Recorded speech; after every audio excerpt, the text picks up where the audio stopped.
Ces derniers jours, un événement tragique a touché le monde ferroviaire, le suicide d'un conducteur de train. Beaucoup de commentaires circulent, certains accusant cet homme d'avoir été irresponsable ou d'avoir mis en danger des passagers. Aujourd'hui, je vais expliquer pourquoi ces affirmations sont fausses et comment le système ferroviaire est conçu pour garantir la sécurité même dans des situations extrêmes. Dans le monde ferroviaire, il y a une abondance de systèmes de sécurité mis en place pour nous protéger, notamment l'AVACMA. L'AVACMA, c'est la veille automatique par contrôle du maintien d'appui. C'est un système de sécurité intégré sur tous les trains en France. Son fonctionnement est très simple. Le conducteur doit maintenir une pression constante sur une pédale ou un bouton. S'il relâche de pression, une alarme va retentir afin de l'inciter à reprendre un appui.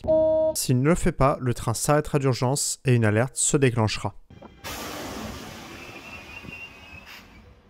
S'il maintient également cette pression sur cette pédale ou ce bouton pendant un certain temps, une sonnerie retentira en cabine afin de lui faire relâcher cet appui.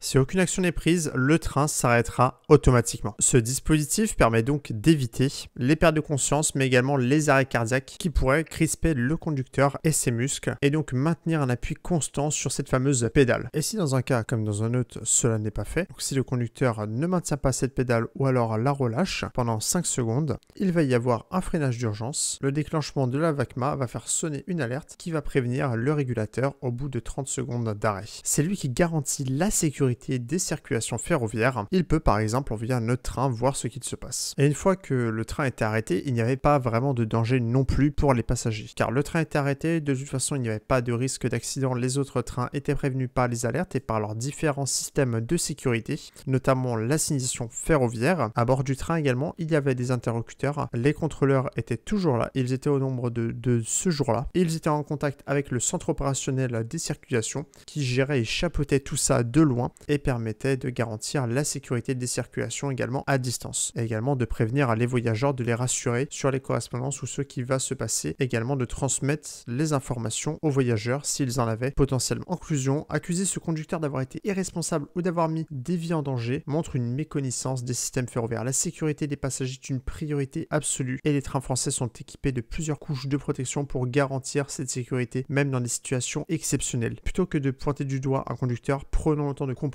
ces dispositifs qui veillent sur nous chaque jour. Ce drame est avant tout une tragédie humaine et non une question de défaillance de sécurité. La bûche de Noël pourra attendre un jour de plus au congèle.